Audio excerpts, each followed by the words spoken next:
नमस्कार दोस्तों, आप सबका स्वागत है। आज की कहानी बूढ़े पिता का अनोखा फैसला। दोस्तों, आप मेरे चैनल पर नए हैं तो इसे सब्सक्राइब जरूर कर लीजिए और कमेंट करके जरूर बताइएगा कि आपको कहानी कैसी लगी। मेजर सुनील चौधरी गुड़गांव की एक पॉश कॉलोनी में रहते हैं, जहां पर उनका 5 कमरों का एक बंगला बना हुआ है। बंगला तो 5 कमरों का बना है, लेकिन उस बंगले में रहने वाले अकेले मेजर चौधरी ही हैं। घर में सारी सुख सुविधाएं हैं। उन्हें कोई काम भी नहीं करना पड़ता है। खाना बनाने के लिए रसोइयाँ हैं। कहीं आने जाने के लिए भी कार रखी है। मेजर चौधरी के पास सुख सुविधाओं की तो कोई कमी नहीं है, लेकिन अगर किसी चीज़ की कमी है तो वह है अपनेपन की, अपने लोगों की और अपनों के साथ की। बुढ़ापे में जितनी ज़रूरत अपनों के प्यार और साथ की होती है, उतनी और किसी चीज़ की नहीं होती। ऐसा नहीं है कि सुनील चौधरी के बेटा बेटी या बहू नहीं हैं। उनके 2 बेटे और एक बेटी है। एक बेटा पुणे में साइंटिस्ट है और दूसरा बेटा प्रयागराज में एक बहुत बड़ा वकील है और बेटी दिल्ली के एक बड़े कॉलेज में प्रिंसिपल है।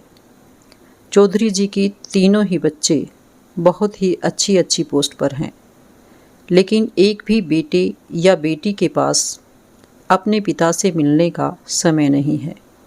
दोनों बेटे और एक बेटी अपने अपने कामों में इतने व्यस्त हैं कि महीने भर में सिर्फ 2 मिनट के लिए अपने पिता से बात करते हैं, थोड़ा सा हालचाल जानते हैं और बस फ़ोन को काट देते हैं। चौधरी जी ने कितनी बार अपने बेटों से कहा है, बेटा, जब से तुम्हारी माँ गई है तब से मुझे इधर अकेले अच्छा नहीं लगता है। अकेला घर खाने को दौड़ता है। जब तक घर में माँ थी तब तक तो बुढ़ापे का समय निकल जाता था, लेकिन अब अकेले दिन नहीं कटता।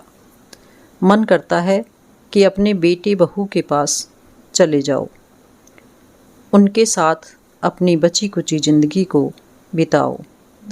लेकिन एक भी बेटा अपने पिता की बात को सीरियसली नहीं लेता। एक कान से सुनता है और दूसरे कान से निकाल देता है। एक दिन सुनील चौधरी अपने बंगले के छोटे से पार्क एरिया में बैठे थे। अकेले बैठे चाय पी रहे थे, लेकिन उनका दिल बहुत घबरा रहा था। आज उन्हें अपनी पत्नी की बहुत याद आ रही थी, क्योंकि आज उनकी पत्नी को गए पूरे 3 साल हो गए हैं। पूरे 3 साल से वह इस घर में अकेले रह रहे हैं। इन 3 सालों में उनका एक भी बेटा या बेटी उनसे मिलने नहीं आए, क्योंकि उनके पास तो अपने काम के अलावा समय ही नहीं है। बस जब माँ का देहांत हुआ था तभी 4 दिन की छुट्टी लेकर के आए थे और उसके बाद वापस चले गए थे। मेजर सुनील चौधरी बैठे बैठे सोचते हैं कि शीला, तुम जब हमारे साथ रहती थी तो यही बंगला कितना हंसता खिलखिलाता था। इसी बंगले में हमारे छोटे छोटे बच्चे खेलते थे। पूरा घर आंगन हरा भरा रहता था। लेकिन अब तो बच्चे बड़े हो गए हैं तो अपने घर गृहस्थी और नौकरी में व्यस्त हो गए हैं, और तुम भी मुझे छोड़कर के चली गई हो। अरे कम से कम बुढ़ापे तक तुम ही मेरा साथ दे देती, पर तुम भी मुझे छोड़कर चली गई। अपनी पत्नी को याद करते करते उनकी आंखों में आंसू आ जाते हैं। वह अपनी चाय का कप अंदर रसोई में लाकर रख देते हैं। अपने कमरे में आकर गहरी सोच में डूब जाते हैं कि अकेले बुढ़ापे में ज़िंदगी काटना कितना मुश्किल है। मुझे तो अपनी ज़िंदगी बहुत भारी लग रही है। अरे कम से कम बच्चे ही मुझसे बात करते रहें, मिलते रहें। मैं तो बच्चों से ज़्यादा उम्मीद वैसे भी नहीं रखता। बस इतना चाहता हूँ कि वह मुझसे ठीक से बात कर ले, थोड़ा सा समय दे दे। इधर आ नहीं सकते हैं तो कम से कम रोज़ मुझे शाम को 5 मिनट के लिए फ़ोन कर लिया करें। पर मेरे बच्चे मेरे लिए इतना भी समय नहीं निकाल सकते। अचानक से वह फ़ोन उठा कर के अपने दोनों बेटों को फ़ोन करते हैं। दोनों बेटे फ़ोन तो उठा लेते हैं, लेकिन यह कहकर फटाफट से फ़ोन काट देते हैं कि वह अभी बिज़ी हैं, कोई ज़रूरी बात हो तो मैसेज कर देना, हम आपको फ्री होकर के कॉल करेंगे। फिर वह अपनी बेटी को कॉल करते हैं। बेटी भी कॉलेज में होती है और कहती है, डैडी अभी कॉलेज में एग्ज़ाम चल रहे हैं, मेरी ड्यूटी लगी हुई है, चेकिंग करना है, मैं आपसे बाद में बात करती हूँ। और बेटी भी फ़ोन काट देती है। सुनील चौधरी अपने बेटे के फ़ोन आने का इंतज़ार करने लगते हैं। पूरा हफ्ता निकल जाता है, लेकिन एक भी बेटा उन्हें फ़ोन नहीं करता, क्योंकि किसी भी बेटे के पास उनके लिए समय ही नहीं है। जो थोड़ा बहुत समय होता है वह अपने परिवार और बच्चों को दे देते हैं, लेकिन बूढ़े बाप के प्रति भी तो उनका कुछ न कुछ फ़र्ज़ बनता है। सुनील चौधरी 10 दिन बाद फिर से अपने दोनों बेटों को सुबह 5 बजे ही फ़ोन करते हैं और कहते हैं, बेटा अभी तो तुम ऑफिस भी नहीं गए होंगे, इसलिए मैंने तुम दोनों को सुबह सुबह फ़ोन कर दिया, जिससे बात हो जाए। बेटा बड़बड़ा कर कहता है, हाँ बताओ किस लिए फ़ोन किया है। पूरी नींद खराब कर दी।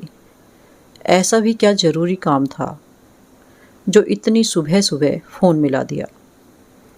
बेटा मैं कह रहा था कि अगले महीने दिवाली है, तुम्हारी माँ को गए हुए पूरे 3 साल हो गए हैं, तब से तुम लोग एक भी त्यौहार पर घर नहीं आए हो। बिना बच्चों के त्यौहार पर घर सूना सूना लगता है।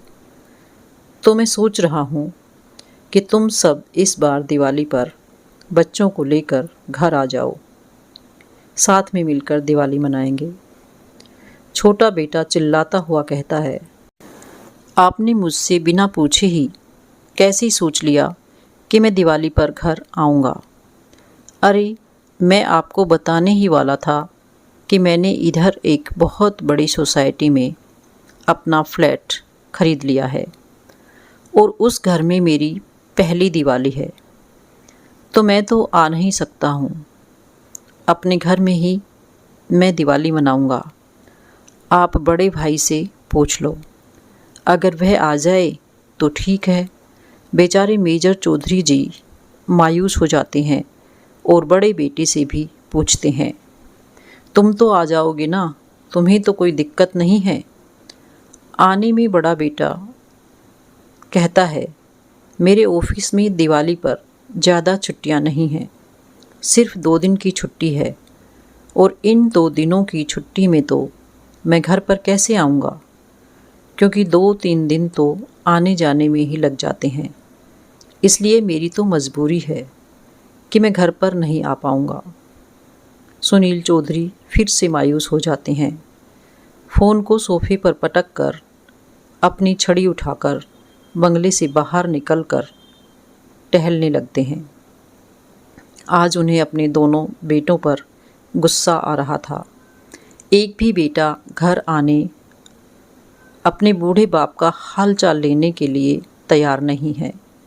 अरे मेरी भी तो कुछ इच्छाएं हैं कि अपने नाती पोतों से मिलूं, अपने बेटी बहू के साथ रहूं, और उनके पास मेरे लिए एक दिन का भी समय नहीं है। टहलते हुए सुनील चौधरी जी एक निर्णय लेते हैं कि बेटे नहीं आ पा रहे हैं तो क्या हुआ, उनके पास समय नहीं है तो क्या हुआ, मेरे पास तो समय है, मैं तो जा सकता हूँ।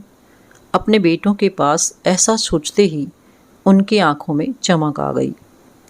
वह वापस से आकर अपने बेटे को फिर से फ़ोन करते हैं और बड़े बेटे से कहते हैं, बेटा तुम्हारे पास छुट्टियां नहीं हैं, समय नहीं है तो कोई बात नहीं, लेकिन इस बूढ़े बाप के पास तो समय ही समय है। मैं तुम्हारे पास आ जाता हूँ। ठीक है पिताजी, आ जाइए, और अपने साथ उधर से एक कुक और टेक केयर करने वाला ज़रूर ले आइए, क्योंकि मेरे घर में तो 4 कमरे हैं और चारों ही कमरे बटे हुए हैं। एक भी कमरा खाली नहीं है। लेकिन हाँ, पास किसी सोसाइटी में मेरा एक 2 BHK का फ्लैट है। उसमें मैं आपके लिए सारी खाने पीने की व्यवस्था कर दूंगा। इसलिए कह रहा हूँ कि अपने साथ एक खाना बनाने वाला कुक और आपकी दवाइयों का ध्यान रखने वाला ज़रूर ले आइएगा, क्योंकि मेरे पास तो इतना समय नहीं होगा कि मैं आपके पास आकर आपका ध्यान रख सकूं। बेटे की बात सुनकर के सुनील चौधरी जी दंग रह गए। सोचते हैं कि जब बेटे के पास जाकर के भी अलग फ्लैट में ही रहना है तो फिर अपना बंगला ही अच्छा है। जब उधर जाकर भी बहू बेटी नाती पोतों के साथ नहीं रह पाऊंगा तो कम से कम अपने घर में अपनी पत्नी की यादों के साथ तो रहता हूँ। लेकिन आज उनको अपने दोनों ही बेटों पर बहुत गुस्सा आ रहा था और अब उनका गुस्सा इतनी जल्दी शांत होने वाला नहीं था। उन्होंने अपने बेटों को सबक सिखाने की ठान ली। सोच लिया था कि आप अपने बेटों को सबक सिखाकर रहेंगे। अरे बेटे, ऐसी कौन सी पोस्ट पर पहुंच गए जो अपने बूढ़े बाप के लिए उनके पास एक दिन का भी समय नहीं है। 2 साल से ऊपर हो गया है, एक बार भी मुझसे मिलने नहीं आए, मेरी तबीयत के बारे में नहीं पूछा, महीनों तक फ़ोन नहीं करते। अब ऐसे नहीं चलेगा। बच्चों के भी अपने माता पिता के प्रति कुछ फ़र्ज़ होते हैं। माता पिता तो अपने बेटे के प्रति सारे फ़र्ज़ निभाते हैं, लेकिन जब माता पिता के प्रति बच्चों के फ़र्ज़ निभाने की बारी आती है तो बच्चे बड़े होकर अपना पल्ला झाड़ लेते हैं। फ़ोन व्यवस्था का नाम देकर फ्री होना चाहते हैं। और फिर चौधरी जी ने आज ऐसा कदम उठाया जिसकी चर्चा हर जगह होने लगी, क्योंकि चौधरी जी अपने बेटों के खिलाफ कोर्ट में पहुंच गए और आज एक बूढ़े बाप ने अपने ही बेटों के खिलाफ कोर्ट में शिकायत दर्ज कर दी। हर कोई इस चीज़ को सुनकर दंग था। आखिरकार मेजर चौधरी को अपने बेटों से ऐसा क्या झगड़ा हो गया था जो उन्होंने अपने ही बेटों पर केस कर दिया। जज साहब भी इस अनोखे केस को देखकर आश्चर्यचकित थे। उन्होंने चौधरी जी से पूछा, आपको क्या शिकायत है? अपने बेटे से बूढ़े बाप ने कहा कि मैं अपने बेटे से ही उसकी हैसियत के हिसाब से हर महीने अपना खर्च चाहता हूँ।